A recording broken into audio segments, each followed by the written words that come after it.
₹1 education through out the year, సంవత్సరం మొత్తం ₹1 అని ఇట్లా చెప్పిండ్రు అనుకో.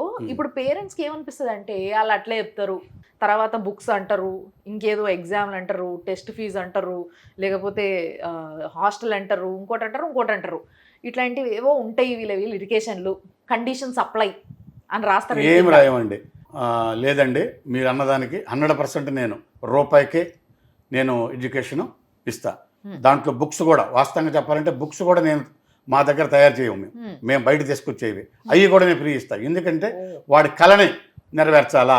ఒక డాక్టర్ కావాలని ఒక ఏంతో ఉన్నాడు, 10th మంచి మార్కులతో ఉండి పేదవాడై ఉండి, ఎందుకంటే మా పిఆర్ఓస్ ఉన్నారు, ఎవరైనా ఈ మార్కులు మంచి టాపర్ ఉన్నాడు, తల్లిదండ్రులు లేరు, లేకపోతే ఉన్నా కూడా రైతు కూలీ కావచ్చు, ఇంకొకరు కావచ్చు, పేదవాళ్ళు, వాళ్ళకైతే ఖచ్చితంగా 100% నేను ఛాలెంజ్గా వాళ్ళకి రూపాయికి ఎడ్యుకేషన్ ఇస్తాను.